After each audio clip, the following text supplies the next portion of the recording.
പിതാവിന്റെയും പുത്രന്റെയും പരിശുദ്ധാത്മാവിന്റെയും നാമത്തിൽ ആമേൻ. അമ്മേ പരിശുദ്ധ അമ്മേ, അമ്മേ പരിശുദ്ധ ദൈവമാതാവേ, കൃപാസനത്തിലൂടെ ഞങ്ങൾക്കും ഞങ്ങളുടെ ദേശത്തിനും അമ്മ മധ്യസ്ഥം തേടി തന്ന എല്ലാ അനുഗ്രഹങ്ങൾക്കും കൃപകൾക്കും ഞങ്ങളിപ്പോൾ ഹൃദയം നിറഞ്ഞ നന്ദി പറയുന്നു. അമ്മേ പരിശുദ്ധമ്മേ, ദൈവമാതാവേ, 2004 ഡിസംബർ 7 ഉച്ചകഴിഞ്ഞ് 2:30 കൃപാസനത്തിൽ സംഭവിച്ച അമ്മയുടെ പ്രത്യക്ഷപ്പെടലിനെക്കുറിച്ച് തിരുസഭയ്ക്ക് സമർപ്പിച്ചിരിക്കുന്ന പഠനരേഖകളുടെ മേൽ സഭാത്മകമായ പഠനം ആരംഭിക്കുവാൻ ഞങ്ങൾ പ്രാർത്ഥിക്കുന്നു. അമ്മേ പരിശുദ്ധമേ, ഭൂസ്വർലോകങ്ങളുടെ രാജ്ഞിയായ അങ്ങേയ്ക്ക് ഭൗമസംരക്ഷണത്തിനായി പ്രപഞ്ചപ്രകൃതിയെ തന്നെ തിരുസഭ പ്രതിഷ്ഠിക്കുവാൻ ഈ പ്രത്യക്ഷീകരണം വഴി ഇടയാക്കണമേ. പരിശുദ്ധമേ, ജപമാല മാതാവേ, സകല കൃപാസനം പ്രാർത്ഥനയോടും ചേർത്ത് ഞങ്ങളിപ്പോൾ പ്രാർത്ഥിക്കുന്ന ഈ കുടുംബത്തിന്റെ പ്രത്യേക നിയോഗം മക്കളെ.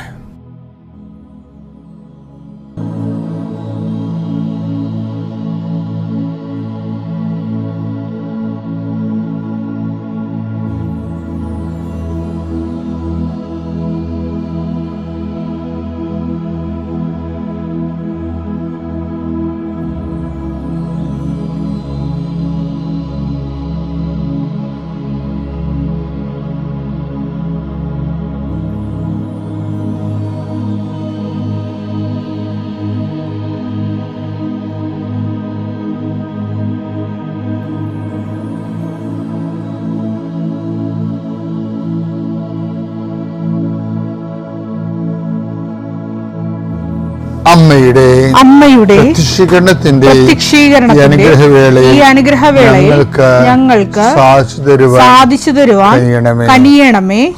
ആമേൻ. കർത്താവേ, നിന്റെ വിശുദ്ധ പൗരോഹിത്യത്തെ മഹത്വപ്പെടുത്തണമേ. കർത്താവേ, സഭയിലുള്ള സാന്നിധ്യം പ്രകടമാക്കണം. 40 വർഷം അർപ്പിച്ച കൃപയുടെ യുഗതിയായി കൃപാസ്ഥാനത്താരെ ജീവനോടെ പ്രത്യക്ഷപ്പെട്ട പരിശുദ്ധ അമ്മയുടെ മാധ്യസ്ഥത്തിലെ ഞാൻ അങ്ങയുടെ മക്കൾക്ക് വേണ്ടി പ്രാർത്ഥിക്കുന്നു. അമ്മേ, ഈ പ്രഭാതത്തിൽ എത്രയോ പേരാണ് അമ്മേ ഈ ഒരു പ്രാർത്ഥനയ്ക്ക് വേണ്ടി കൊതിച്ച് കാത്തിരിക്കണത്. അവർക്ക് എവിടെ എന്തെല്ലാമോ കാര്യങ്ങളുണ്ട്. ഇന്ന് അവരുടെ കഴിവിൽ നിൽക്കാത്ത കാര്യങ്ങളുണ്ട്. കർത്താവേ, അങ്ങയുടെ മക്കളുടെ കഴിവിൽ നിൽക്കാത്ത കാര്യങ്ങൾ, ആ കാര്യങ്ങളെ കുറിച്ച് ഓർക്കുമ്പോൾ ഭയവും പേടിയും പ്രയാസവും സങ്കടവും നിരാശയും ഒക്കെ തോന്നുന്ന വിഷയങ്ങൾ, വ്യക്തികൾ, അതെല്ലാം യേശുക്രിസ്തു നാമത്തിൽ ഞാൻ ബന്ധിക്കുന്നു. കർത്താവേ, അങ്ങയുടെ മക്കള് ഇനി സമാധാനത്തിൽ വിട്ടേക്കണമെന്ന് പറഞ്ഞില്ലേ ഈശോ. ഞങ്ങളുടെ ദാസനെ എൻ്റെ രക്ഷ ഞാൻ എൻ്റെ കണ്ണുകൊണ്ട് കണ്ടിരിക്കുന്നു. അങ്ങയുടെ ദാസനെ സമാധാനം വിട്ടേക്ക്. സമയം ദീർഘദർശി പറഞ്ഞതുപോലെ അങ്ങയുടെ മക്കൾ ഈ പ്രാർത്ഥനയ്ക്ക് ശേഷം സമാധാനം കണ്ടെത്താൻ ഇടയാക്കണം പ്രാർത്ഥിക്കുന്നു. നിങ്ങളുടെ ജീവിത ചിന്തകള്, നിങ്ങളിന്ന് പോകാനിരിക്കുന്ന ഇടങ്ങള്, സംസാരിക്കുന്ന വ്യക്തികള്, ഒപ്പിടുന്ന പേപ്പറുകള്, എഴുതുന്ന രേഖകള്, എൻ്റെ മക്കള് ജീവിത ഉപായത്തിന് വേണ്ടിയും മേൽഗതിക്ക് വേണ്ടിയും ജോലിക്ക് വേണ്ടിയും ജോലിയുടെ അനുബന്ധ കാര്യങ്ങൾക്ക് വേണ്ടിയും എവിടെയെല്ലാം യാത്ര ചെയ്യുന്നു, ആരോടെല്ലാം സംസാരിക്കുന്നു,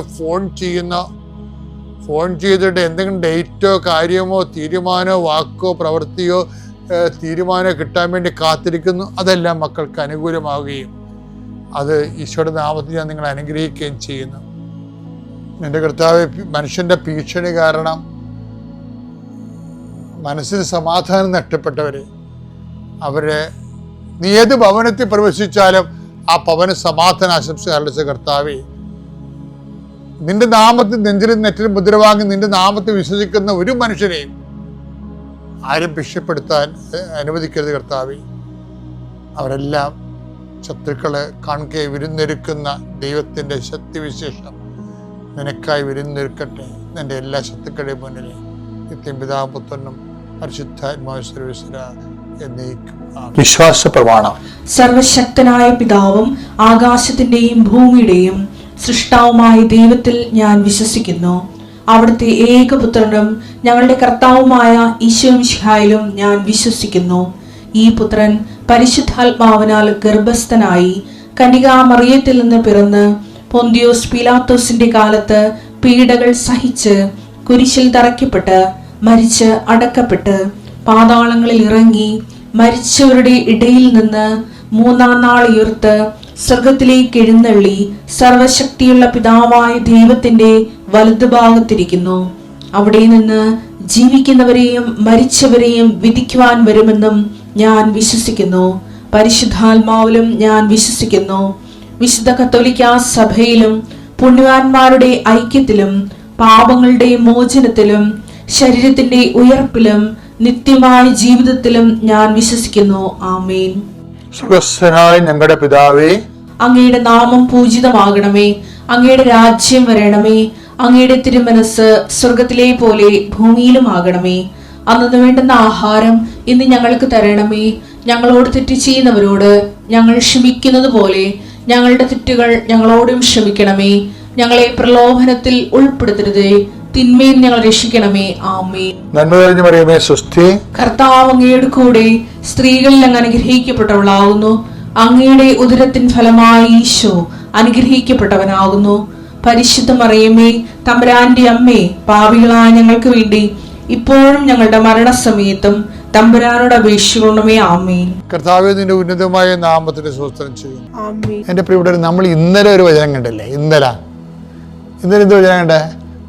സഭാപ്രസംഗി 7:29. അതൊന്ന് വായിച്ചേ. ഇന്നലെ വായിച്ചത് ദൈവം മനുഷ്യനെ സരള ഹൃദയനായി സൃഷ്ടിച്ചു. എന്നാൽ അവന്റെ സങ്കീർണ പ്രശ്നങ്ങൾ അവന്റെ തന്നെ സൃഷ്ടിയാണ്. അപ്പൊ ഈ സങ്കീർണത ഉണ്ടാക്കണില്ലേ ജീവിതത്തില് വളരെ ലളിതമായൊരു ജീവിതമായിരുന്നു. അതിന് സങ്കീർണത ഉണ്ടാക്കിയത് ആരാണ്? ദൈവമല്ല, നമ്മൾ തന്നെയാണ് ഉണ്ടാക്കിയത്.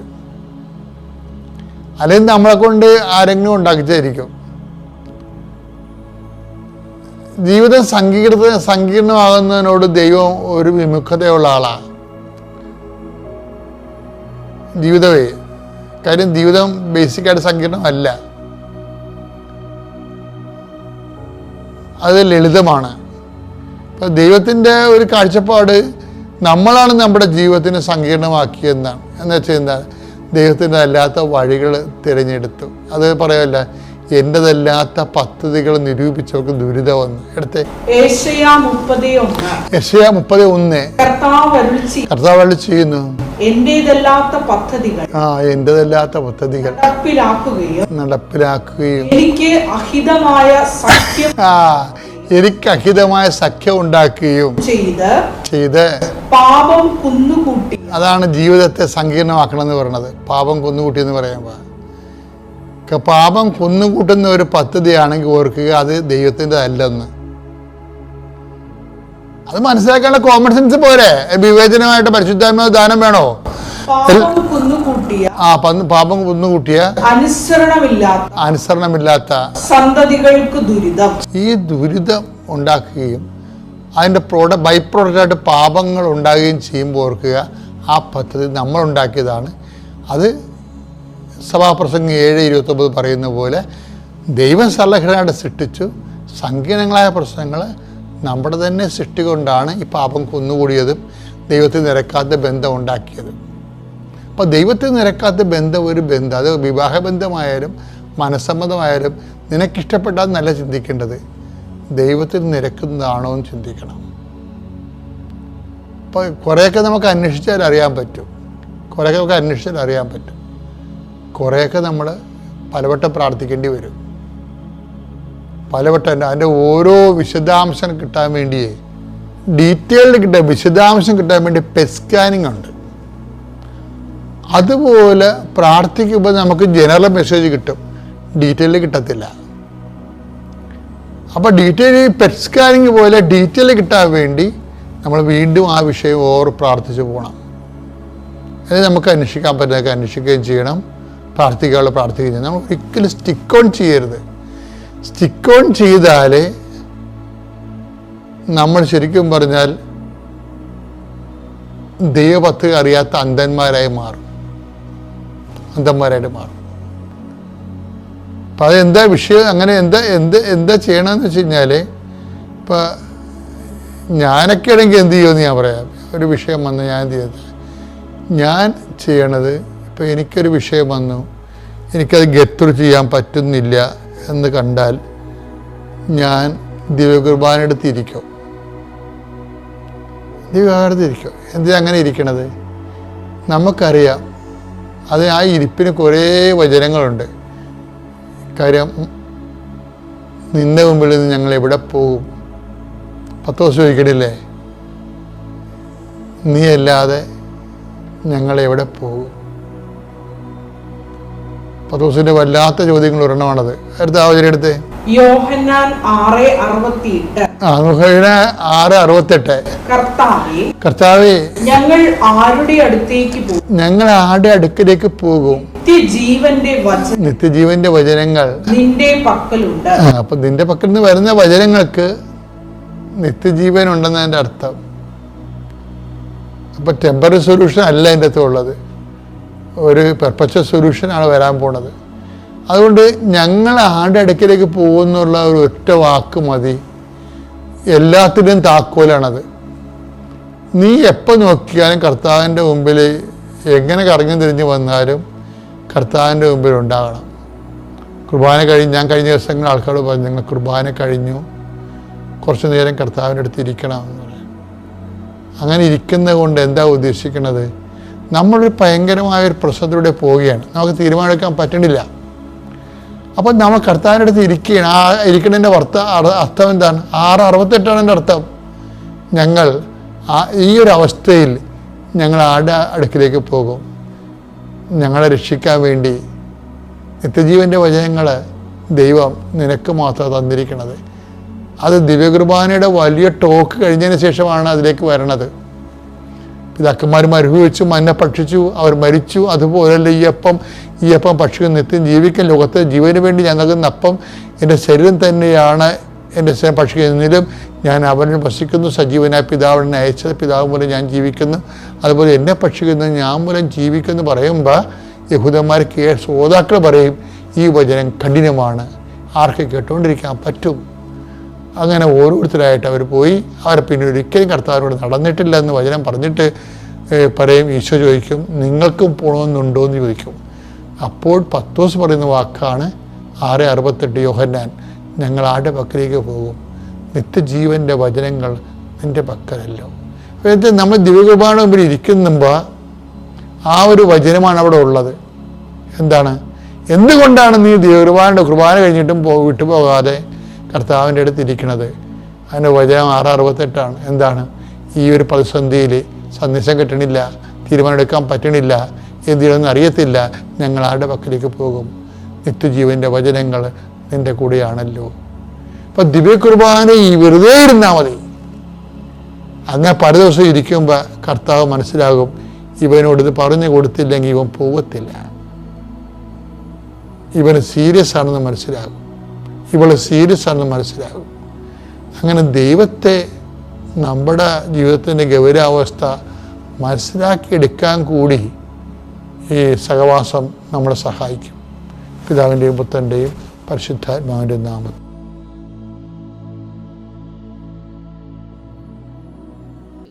മറ്റുള്ളവർക്ക് സാക്ഷിയായി ജീവിക്കാൻ. ഇനി എൻ്റെ ജീവിതത്തിൽ എൻ്റെ മക്കൾക്കൊരു വീട് വേണം മാത്രമേ ഉള്ളൂ, അതൊക്കെ അമ്മ തരും. എനിക്ക് അതിലൊന്നും ആകുലതയില്ല.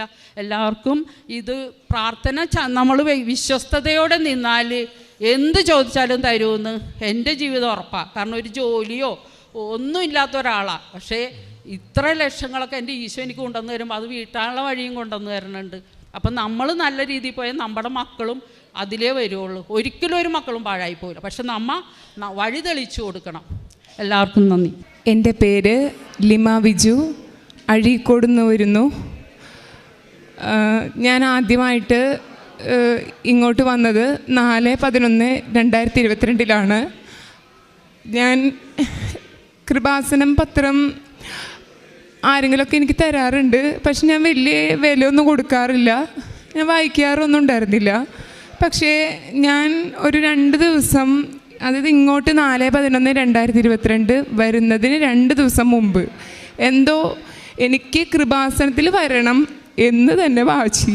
അപ്പം ഞാൻ രാവിലെ ചേട്ടൻ ജോലിക്ക് പോകുമ്പോൾ ആ സമയത്തൊക്കെ ഞാൻ മൊബൈലെടുക്കും, സാക്ഷ്യം കേൾക്കും. അപ്പം എനിക്ക് ഇവിടേക്ക് വന്നത് തന്നെ ഭയങ്കര വാശിയായിരുന്നു.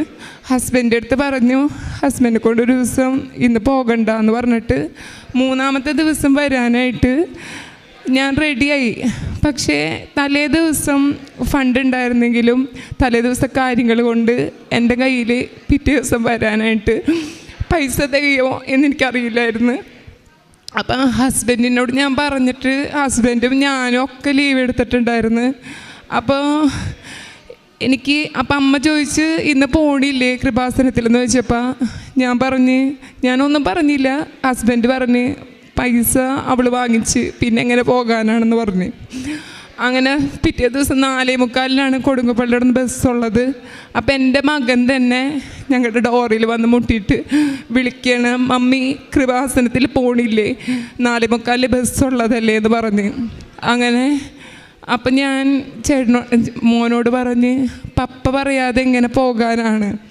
അങ്ങനെ ഞാൻ മോനോട് തന്നെ പറയാണ്, 2008 പപ്പ നല്ല പപ്പയാണ്, എന്തോ പപ്പ. അപ്പം ചേട്ടൻ ചിരി വന്ന് ശരിക്കും പറഞ്ഞാൽ. ചേട്ടൻ പറഞ്ഞ വേഗം റെഡി ആയിക്കോ നമുക്ക് പോകാമെന്ന് പറഞ്ഞു. അങ്ങനെ ഞങ്ങൾ 4:45 ബസ്സിൽ കയറി. പക്ഷേ ഇവിടെ നിന്ന് പോകുമ്പോഴൊക്കെ ചേർത്തല സ്റ്റാൻഡ് അങ്ങനെയൊക്കെ പോകണം. പക്ഷേ ഇവിടെ ഒരു ATM കൗണ്ടറോ അങ്ങനെ ഒന്നും ഉണ്ടായിരുന്നില്ല. അപ്പോൾ എൻ്റെ ഫോണാണെങ്കിൽ കംപ്ലൈൻ്റ് ആയതുകൊണ്ട് ഞാൻ വേഗം എൻ്റെ കയ്യിലുള്ള പൈസ വേഗം ചേട്ടനിലേക്ക് ഗൂഗിൾ ചെയ്തു. പക്ഷേ എനിക്ക് എൻ്റെ അവിടെ നിന്ന് പൈസ ഇട്ട് തന്നിട്ടുണ്ടായിരുന്നു. പക്ഷേ എൻ്റെ നമ്പർ മാത്രമേ എൻ്റെ അവിടെ നിന്ന് ഫ്രണ്ട്സിനൊക്കെ അറിയുള്ളൂയിരുന്നു. അപ്പോൾ ആ പൈസ വന്നതൊന്നും ഞങ്ങൾക്ക് അറിഞ്ഞുകൂടാ. പക്ഷേ പൈസ എൻ്റെ കയ്യിൽ ATM-ൽ വന്നിട്ടുണ്ട്. പക്ഷെ അറിയില്ല, എൻ്റെ അമ്മച്ചിയുടെ ATM-ൽ പോലും ഞങ്ങൾ എടുത്തു. അത് ചേർത്തല സ്റ്റാൻഡിൽ നിന്ന് ചെന്നിട്ടാണ് ഞങ്ങൾ പോയി എടുത്തത്. അവിടെ എവിടെയോ ഒരു ATM കൗണ്ടർ ഉണ്ടായിരുന്നു. അപ്പം എന്നെ അങ്ങനെയാണ് ആദ്യമായിട്ട് ഇവിടേക്ക് എത്തിച്ചത് തന്നെ മാതാവ്. ആദ്യമായിട്ട് പറയുകയാണെങ്കിൽ ഞങ്ങൾക്ക് ബിസിനസ്സാണ്. അപ്പം ഞങ്ങൾക്ക് ഒത്തിരി ആദ്യമൊക്കെ ഞങ്ങൾക്ക് വലിയ കുഴപ്പമൊന്നും ഉണ്ടായിരുന്നില്ല, നന്നായിട്ട് പോവുമായിരുന്നു. പക്ഷേ എന്തോ ഒരു ബിസിനസ് തകർച്ച ഞങ്ങളിലേക്ക് വന്നു. അപ്പം ഞങ്ങൾ കടങ്ങളൊക്കെ വാങ്ങിക്കാൻ തുടങ്ങി, പലിശ കടങ്ങളൊക്കെ ആയി. പക്ഷേ ചിലപ്പോൾ ഒരു പക്ഷേ ഞാൻ എൻ്റെ പണത്തെ വേണ്ട വിധത്തിൽ വില വെക്കാതെ ചെയ്തത് കൊണ്ടാണ് ഞാൻ അങ്ങനത്തെ ഒരു അവസ്ഥയിലെത്തിയതെന്ന് എനിക്ക് മനസ്സിലായി. ഇപ്പം ഞാൻ പണത്തിന് വില കൽപ്പിക്കുന്നുണ്ട്.